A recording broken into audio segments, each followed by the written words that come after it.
Good evening, ladies and gentlemen, and thank you for joining us on our broadcast tonight.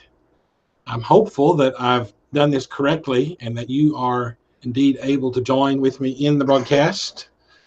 I'm going to try and check it here on the phone and see if I've done it correctly. See what comes up here. All right, looks like with me in the broadcast. Yes, so I did. I made it. Okay, well, maybe in the future I won't be so clumsy. As we tried last week, and we hope so this week, we want to continue to talk about Matthew 24. I'm just going to keep on going. That video last week had a lot of information in it, even though you were not able to interact with me in the broadcast. Tonight, I hope that is the case, that you can interact. If this thing works like it's supposed to, you should be able to type your question in here, and then once that pops up over here, I can even have you show up here, see, and have your question. I hope you've got a pretty picture of yourself, and so you'll be able to interact to that degree on the program, and I'll be able to go through and pick out your questions and comments and address those as we study together. We also have the feature that we introduced last week that allows us to have charts and some visuals, I hope, and that will hopefully enhance the program. So if you're ready, I'm ready, and I hope that you're going to go along with us as we look tonight at Matthew chapter 24, and in particular, we're going to talk about what is called the time text. Matthew chapter 24 and verse 34, and I actually want to read from verse 34 through verse 36. So Matthew 24, 34 through 46, and this is Jesus speaking. And he says, "Verily, verily, I say unto you, this generation shall not pass till all these things be fulfilled. Heaven and earth shall pass away, but my words shall not pass away. But of that day and hour knoweth no man, no, not the angels of heaven, but my Father only." All right, now this text is referred to as the time text because it establishes a time in which the things that Jesus says prior to this will be accomplished. Matthew 24 and verse 34 is contained in a discourse which Jesus gave the last week of his life here upon the earth. We can establish that during that last week by noticing in chapter 21 what is sometimes referred to as the triumphal entry into Jerusalem, but perhaps better, the royal procession or the arrival of the king. But there in that last week is inaugurated with what is we generally refer to as the triumphal entry of Jesus into Jerusalem. This is when he specifically mentions that Zechariah's prophecy concerning himself in chapter 9 of Zechariah is fulfilled as he arrives into Jerusalem, meek and lowly, sitting upon an ass, the foal of an ass. And so Jesus fulfills that prophecy literally and comes into the city. And then he comes in and out of the city from Bethany or from the Garden of Gethsemane the next several days. And he enters into the temple and he engages in discourse with the Jews.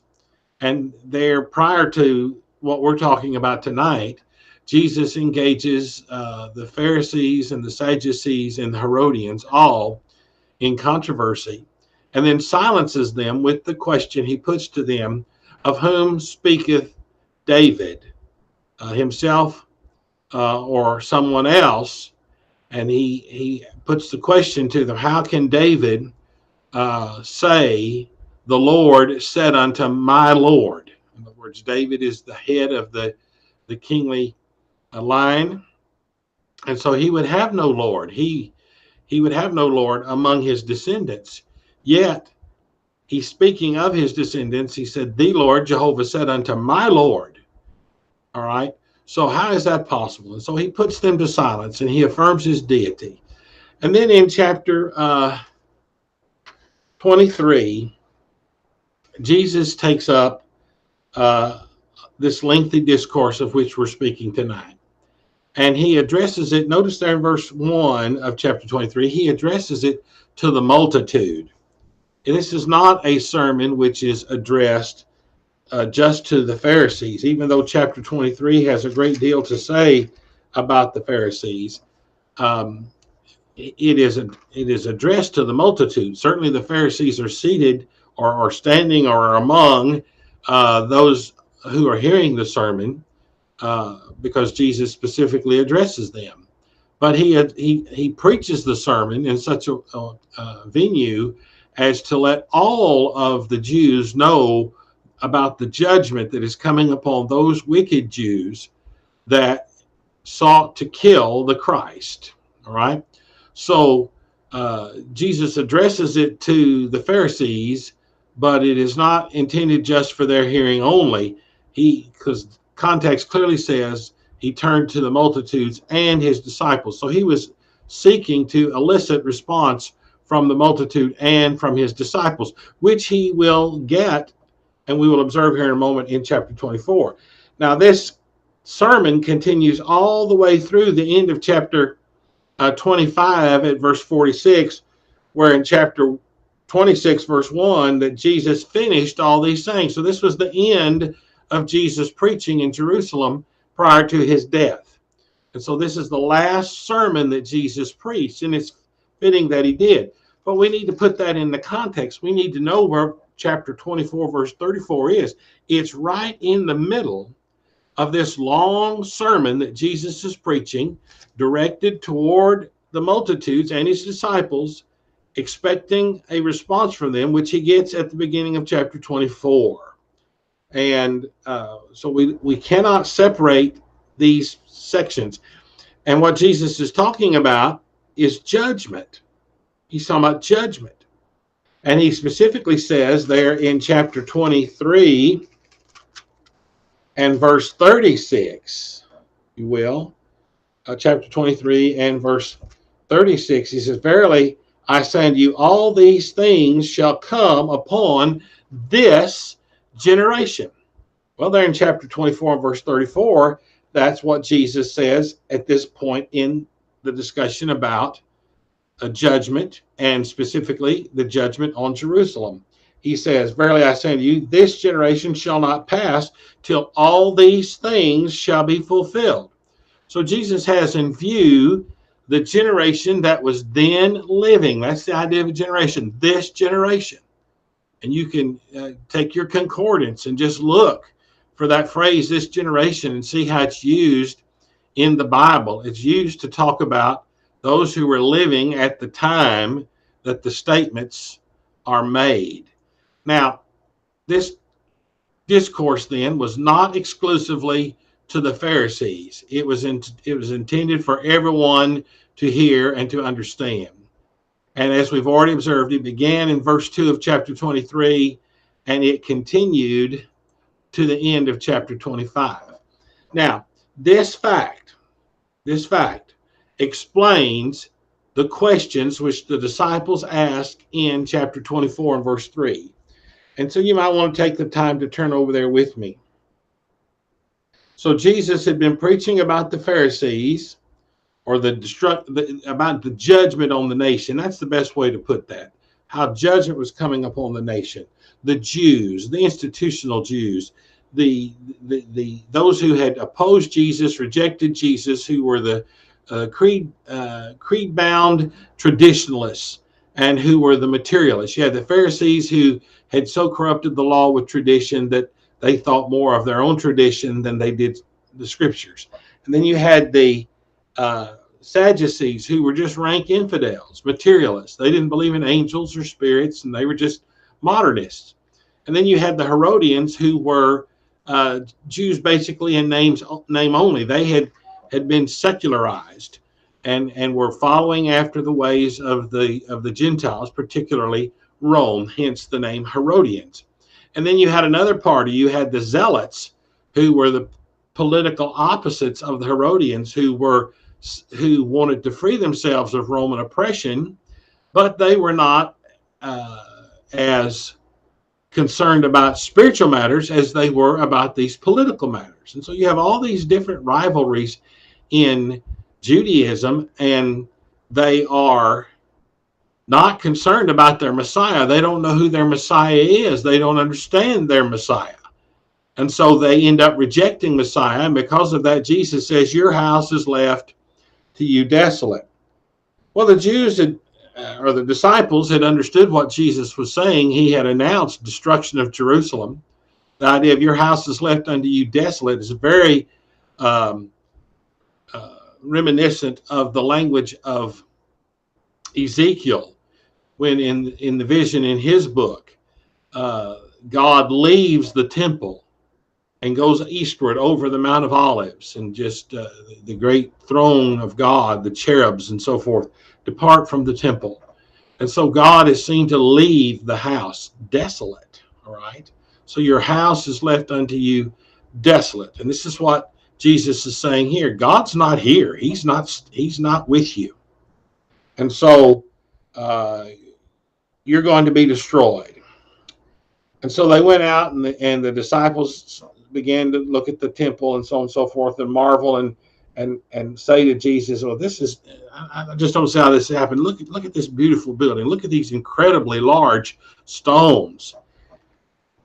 And so Jesus says there in verse 2, see ye not all these things? Verily I say unto you, there shall not be left here one stone upon another that shall not be thrown down.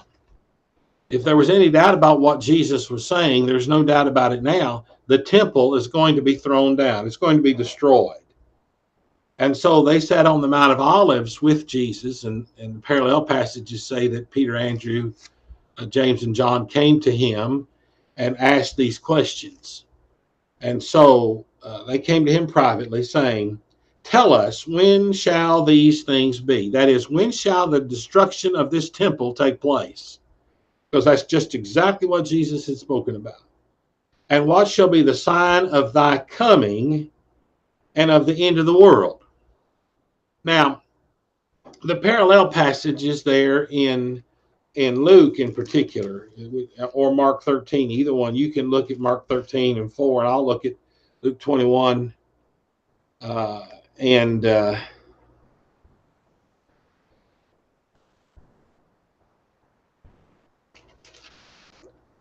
see what is said here for, I'll jump over here. Verse 6 is where Jesus says, there shall not one stone be left upon another. Then verse 7, and they asked him, saying, Master, but when shall these things be?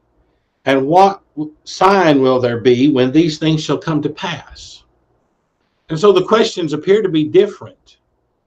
And one of the things we need to learn about studying the New Testament, in particular the Gospels, the authors, Matthew, Mark, Luke, and John, do not claim to be quoting Jesus directly. You have different ones saying different things, or phrasing the teaching of Jesus differently. And you have these complementary passages, and that modernist, the skeptic, he comes along and he tries to make these things contradict. But if you look at Matthew 24, this matter is easily resolved. Matthew is separating these questions out to help us understand Jesus' answer, and indicating to us what the disciples were thinking when they asked these questions. In their mind, there could be no destruction of Jerusalem without the end of the world or the end of the age. And so they just couldn't fathom this, and that Christ, his coming, would be that coming which would bring about that destruction and bring about the end of all things. And so he phrases it in three questions. When shall these things be? When will the temple be destroyed? And what shall be the sign of your coming? And the word coming there is the word parousia. And it means the personal return of Christ.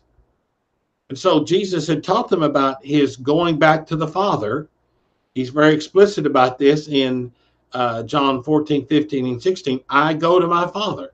So he was going to go to the Father, but if I go, I will come again and receive you unto myself. So Jesus taught them he would go and that he would come again. And so your coming, your personal coming. So they're associating the personal coming of Jesus with the destruction of the temple. But Jesus is going to answer this question and separate those things out.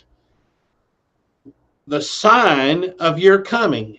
He's going to address this. He's going to give them some signs, but they're not the signs of his personal return.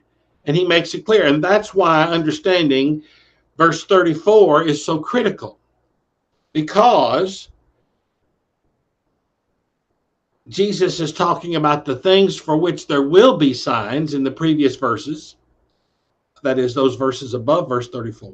But then he clearly says in the verses that follow verse 34, there are some things for which there are no signs, and there is a time which no one knows but the Father. Now, this is important, and this is why so many people have lost their way in Matthew 24, the premillennialists in particular, because they want to try and create signs that are talking about the return of Christ. And so we've had men in various generations back in the 80s when I was just getting out of high school. Actually, the book was written in the 70s. There was 2 or 3 books by a fellow by the name of Hal Lindsey. The late great Planet Earth was very popular, about 73, 74, 75 in there. And then another book followed that, Countdown to the 1980s. And Lindsay was taking the position that Jesus was coming back in 1980. He had it all worked out. There had been several fellows before him, a man by the name of William Miller, Judge Rutherford among the Jehovah's Witnesses had picked a date in 1914. I think Miller picked a date in 1879. There were others who picked dates during the Civil War. Ellen White was one. And so you had different ones who had picked these dates and missed them. And here comes Lindsay, and he missed it. Then another fellow came along in 1988 and predicted it, and he missed it. And it had been kind of quiet for a while, and then we had the Gulf War, and everybody started up again predicting things and saying it's the end of time. And now we've got the Russians over there in the Ukraine, and some are saying, well, this is prophesied in the Bible. This is Matthew 24. Folks, that's not what these things are talking about. That is not what these things are talking about. We are not going to be able to know when Jesus is coming back. That's just all I know to say about it. But you have these separated out. When will these things be? What will be the sign of your coming, your personal return, and the end of the world? And that word end there means the consummation, the summing up.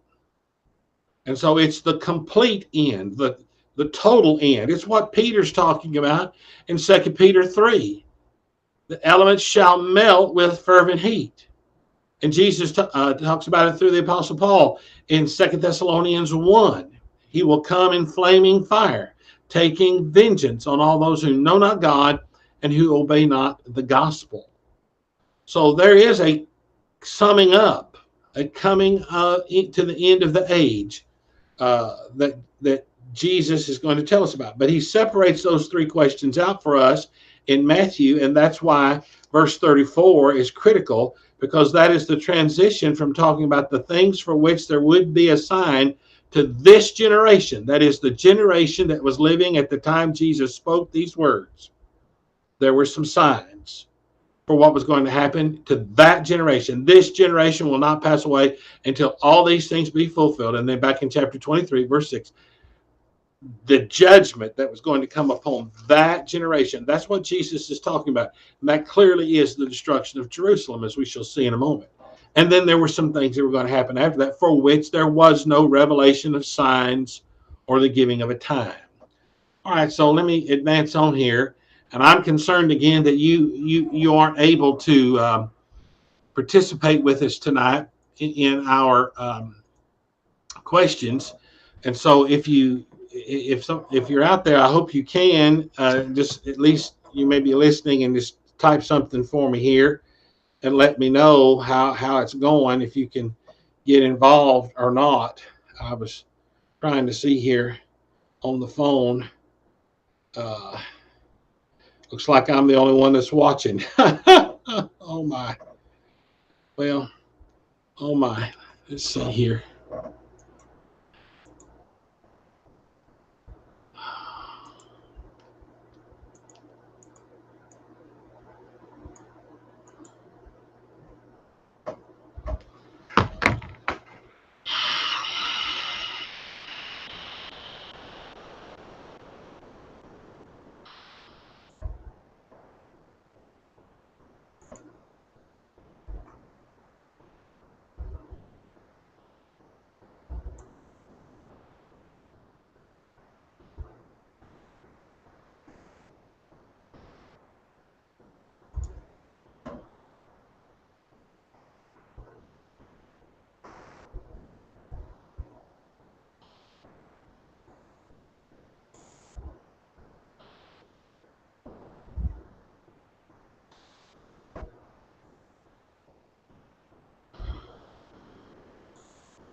Oh, all right. Well, looks like Cindy's here at least. Okay.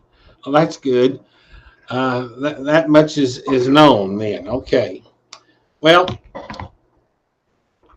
we're just going to have to learn by doing, I guess. So let's advance on here though, while we are able, and see that with respect to this time text, Jesus says there in verse 34, "Verily I say unto you, this generation shall not pass away till all these things be fulfilled." So we want to know what these things are. And notice there that verse 33 says, "Likewise ye, when ye shall see all these things, know that it is near, even at the door." So this generation will not pass away till all these things occur, and all of these things are seen. So what are these things? And they're the things of the context. And we'll go back to verse 29, actually, just back up a little bit. Then we'll bring in some other verses in just a moment. But immediately after the tribulation of those days shall the sun be darkened, and the moon shall not give her light, and stars shall fall from heaven, and the powers of heaven shall be shaken. And then shall appear the sign of the Son of Man in heaven, and then shall all the tribes of the earth mourn, and they shall see the Son of Man coming in the clouds of heaven with power and great glory. And he shall send his angels with a great sound of a trumpet, and they shall gather together his elect from the four corners of the earth, from one end of heaven, four winds from one end of heaven to the other. Then he says, learn the parable of the fig tree. So that these things involve the tribulation of this passage. So after the tribulation of those days, and there's a whole doctrine in premillennialism built around this idea of a tribulation. And the idea is that this tribulation is something that's going to take place on the earth, and then they debate about it. Is it pre-trib, is it mid-trib, or is it post-trib? In other words, the 7 years after the rapture. I'm not intending to preach on all of that tonight, but the idea is that they think that this tribulation is something that happens within that 7-year period before Jesus comes back to the earth. And you've seen these people, if this car is driverless and so forth, because they think they're going to be involved in the rapture, you see. And so those are the ideas. But this tribulation, clearly, now notice that, look at the verse. This tribulation, you shall see these things when? this generation. What generation? That generation. The one right then, verse 36 of verse chapter 23. All these things shall come upon this generation. The millennialists never recognize that passage. And it's all in the same context. Jesus hasn't changed who he's talking about. He's not talking about the Jews of his day in 23:6. And then all of a sudden, he's jumped up and he's talking about somebody more than 2,000 years after he has left the earth. That's not what's going on here. There's absolutely nothing in this context to suggest that. This generation is those Jews who were living at that time. So the tribulation of those days, what days? The days of this generation. And you can go further back into the context, and we will here in just a moment, but verse 15 right now, when therefore ye shall see the abomination of desolation spoken of by Daniel the prophet stand in the holy place, whoso readeth, let him understand. Now that abomination of desolation in Luke 21:20 is said to be the Roman armies. Just think about all of the ridiculous things that are difficulties people get into when they start saying this is talking about something that was going to happen right now in our time. Or are we going to get a Roman army? And it's not the Russian army. It's not the Ukrainian army. It's not the German army. It's the Roman army. There hasn't been a Roman army on this planet in the better part of 2 millennia. And so it's ridiculous to try and make this into that. The abomination of desolation, Jesus says in Luke 21:20, is the Roman army. So the tribulation of those days is the tribulation that is associated with this Roman army. Now Jesus says immediately after the tribulation of those days, shall the sun be darkened, and the moon not give up her light, the stars shall fall from heaven, and the powers of heaven shall be shaken. And this is another place where people just do not handle the Word of God honestly. Because if they were, they would not say some of the things they say. Here's my point. This is not literal language. The sun being darkened, the moon giving up her light, the stars falling from heaven, the powers of the heavens shaken, and so forth. That's not literal language. That's figurative language. That's judgment language. That's the language used in the Bible, Old Testament in particular, to describe the removal or the fall of a nation. Look at Isaiah chapter 13, for example, and consider the fall of Babylon that's described there in chapter 13, and then on into chapter 14, where Lucifer, the day star, falls to the earth. Or in chapter 19, with the destruction of the Egyptian powers. And you have some of this same language used in some of the minor prophets. It's used over in Joel chapter 2, not to describe the destruction of Jerusalem. It's used for different things throughout the context, but in chapter 2, where these same figures are used, Joel has in view the establishment of the kingdom of the Messiah. In other words, he is the King of Kings, the Lord of Lords, and his kingdom is that stone that's cut from the mountain by hands unseen, and that it comes and it smites the image there in Daniel 2 and fills the whole earth. And so this kingdom that fills the whole earth, or as Isaiah describes in Isaiah chapter 2, the mountain of the Lord's house, you see.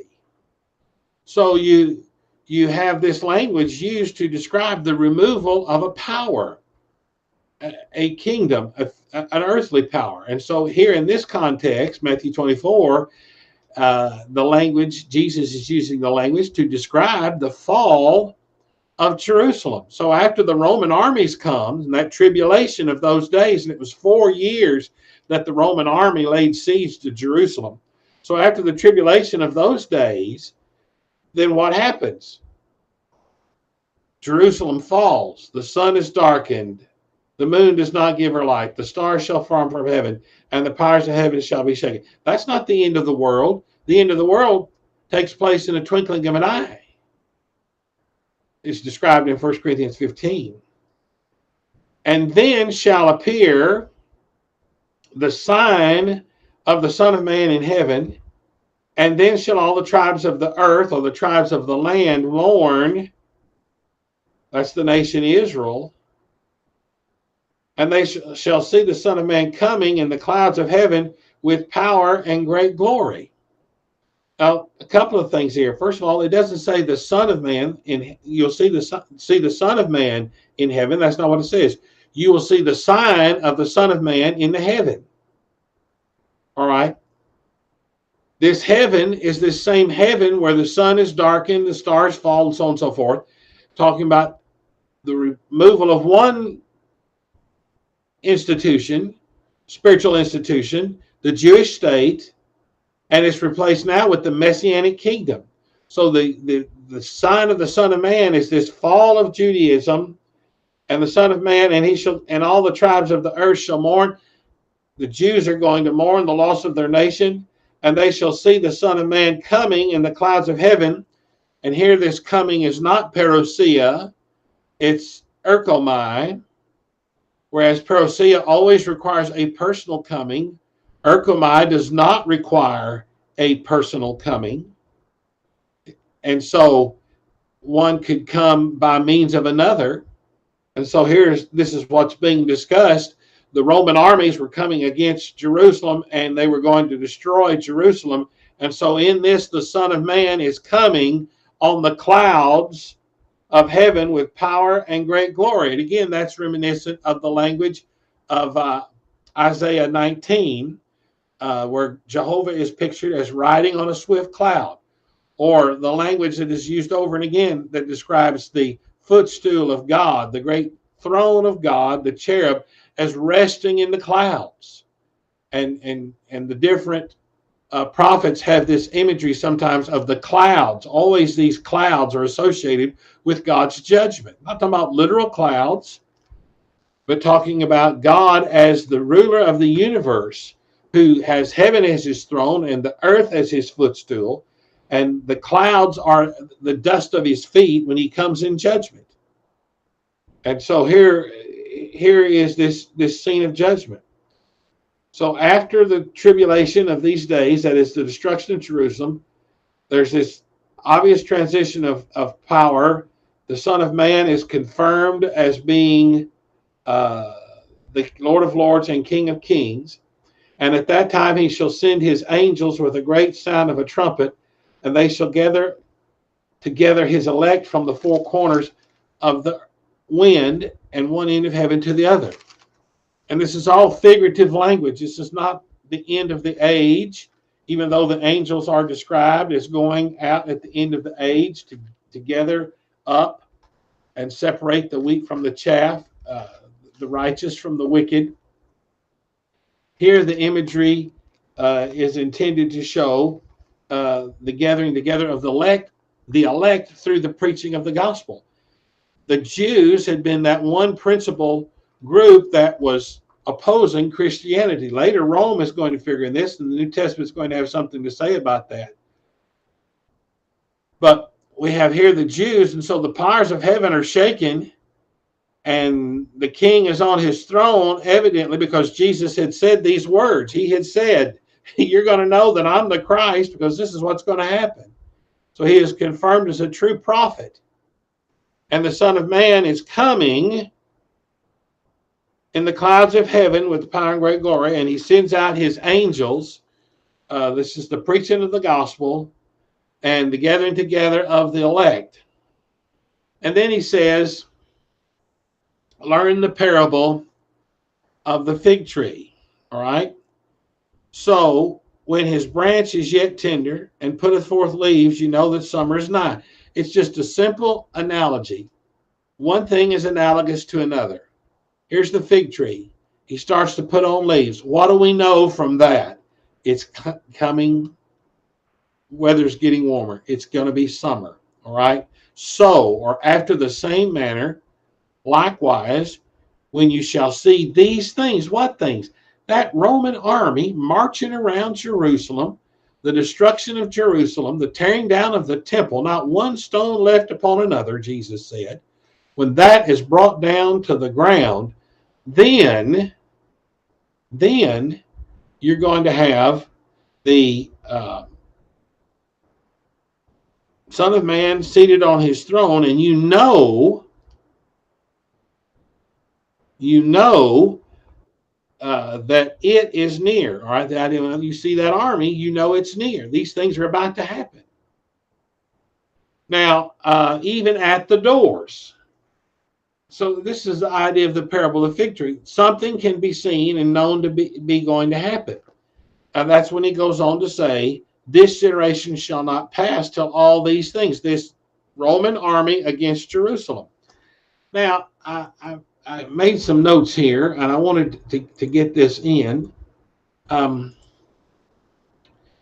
Back earlier in the chapter there, in chapter 24 and verse 4, when Jesus is talking to the disciples, he says, "Take heed that no man deceive you." At verse 15, you have the giving of a definite sign of God's judgment on the nation, the removal of Judaism, and the establishment of the Messianic kingdom. Not in its initiation, but in clearly showing that Jesus is Lord of Lords, King of Kings, reigning and ruling. The culminating fulfillment of Old Testament prophecy for having rejected the Christ. This is what Daniel was all about there in chapter 9. That Israel rejected her king. In the middle of the week, the Messiah will be cut off. And what happens then? Well, at the end of the week, at the completion of that period of time, God, in bringing all things to a completion, it didn't happen the same week, the same moment that they rejected Christ. They killed him, and then later, God completed his judgment against them. And so that's what you have here. You have them killing the Christ in 33 AD, and then in 70 AD, about 40 years, this generation. See, that's what Jesus had said. This generation shall not pass away. So those who were living at the time that Christ was crucified and had heard him say these things and were looking for the fulfillment, they see that Jesus indeed does fulfill his promise. So he is clearly the Lord of Lords and King of Kings. Now, there in verse 4, though, Jesus speaking to the 12 or to the disciples said, "Don't anyone deceive you. For many shall come in my name, saying, I am Christ, and shall deceive many, and ye shall hear of wars and rumors of wars." How many times during times like this, where we have unrest in the world, do people quote that, wars and rumors of wars? I'm nearly 65 years old now. I was born in 1958. I was born during a war. The Korean War. My dad was a veteran of the Second World War. And then I clearly and vividly remember the Vietnam War.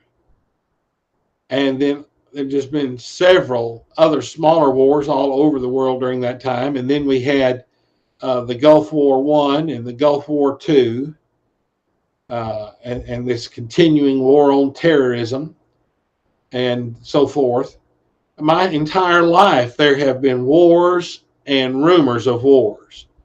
After Vietnam, there was the terrible things that happened in Cambodia and Thailand and all over the Southeast Asia, conflicts with the Chinese and so forth. There's been so many things, just continually, war and so on and so forth. And then things would happen that would threaten war. And then that's not even to talk about the Cold War, which had gone on for 70 years nearly, and all these client wars that were fought. Now, what's my point? I'm not trying to make any commentary necessarily on wars, other than the fact that my entire life, 65 years, I've heard nothing but wars and rumors of wars.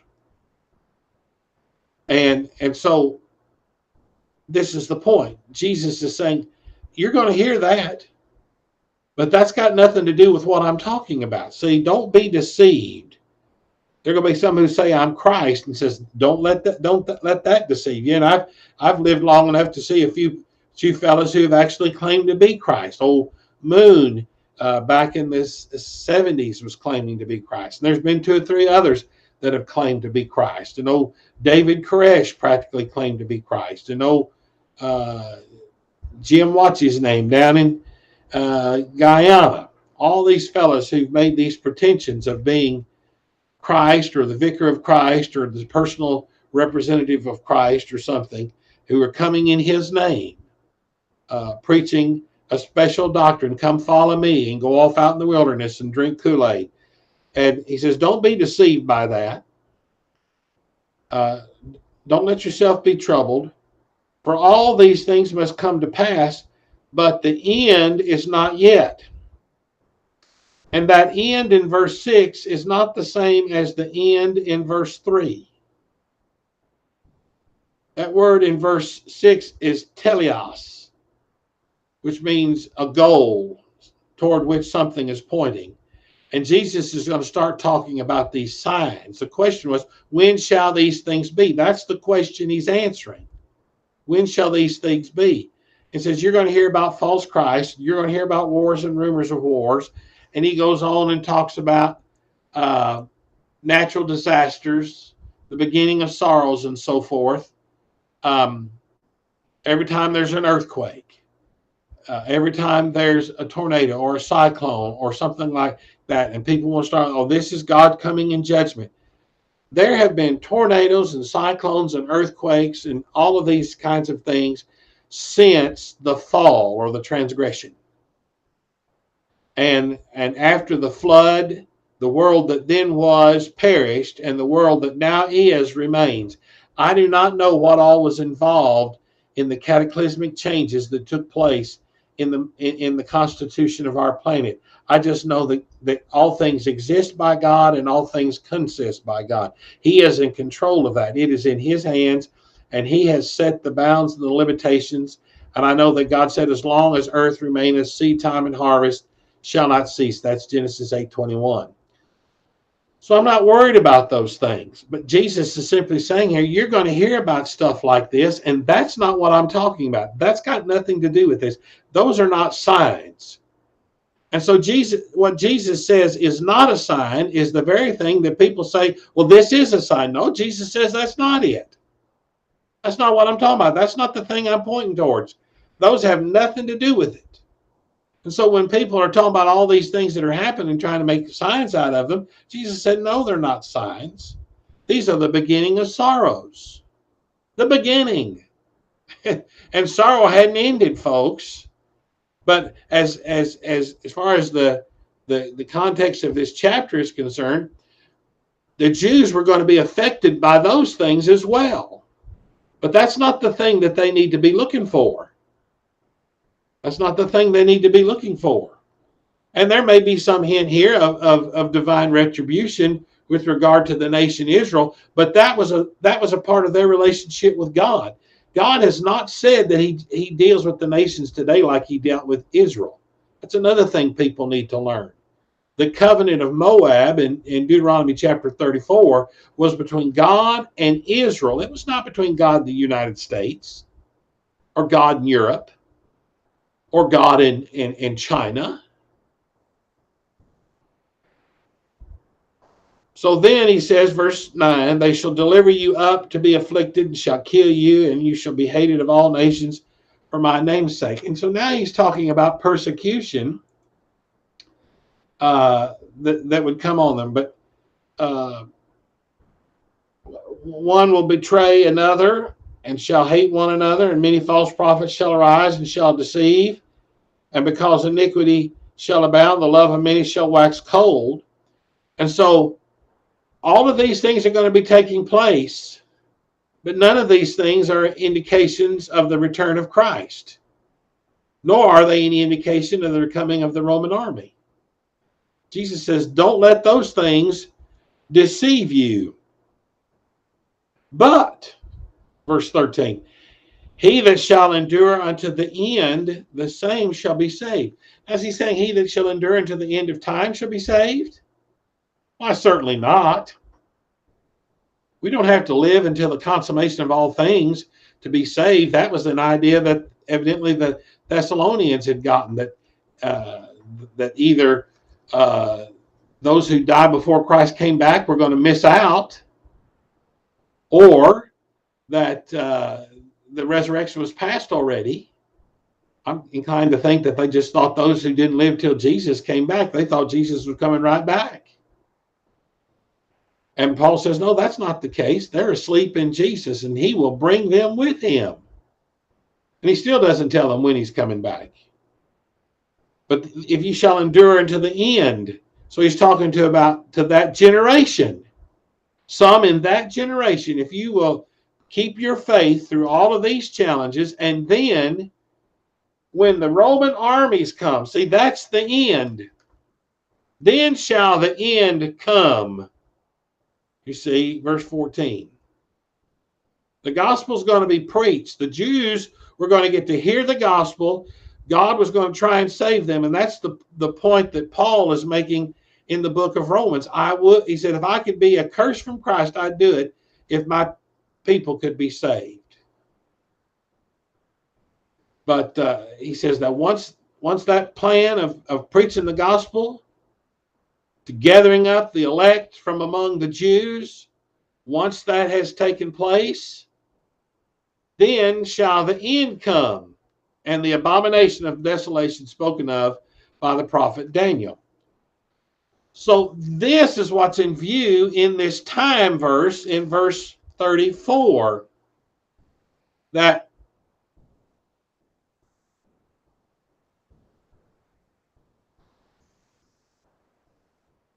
when the Roman armies were at the doors. It says when all of this has come around, and here's the armies, know that the desolation of Jerusalem is nigh, it is even at the doors. It's ready to happen. And that's the all things, and that's what they were going to see. The Roman army under the leadership of Vespasian. And that's all that Jesus is talking about up until this point.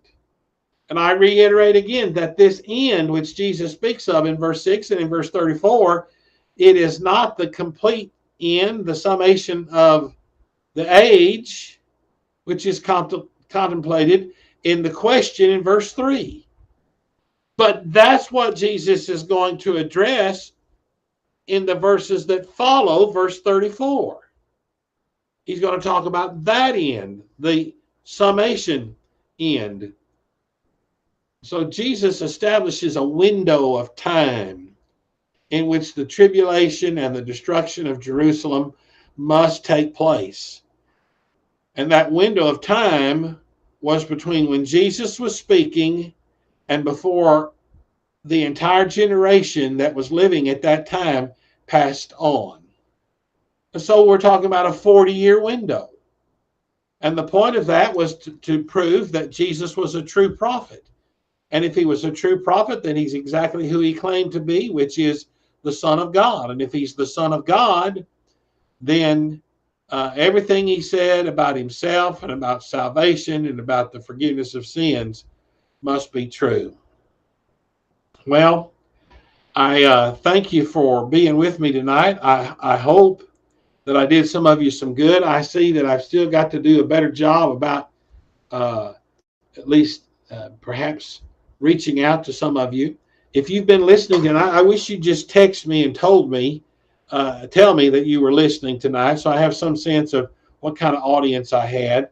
I'll probably do something with this video and clean it up a little bit on the front and there in the middle. But I thank you for listening tonight. We'll continue with this stuff on Matthew 24 next week. I'm wanting to do it because I need to be studying it and thinking about it. And I hope that you're enjoying the progress that we're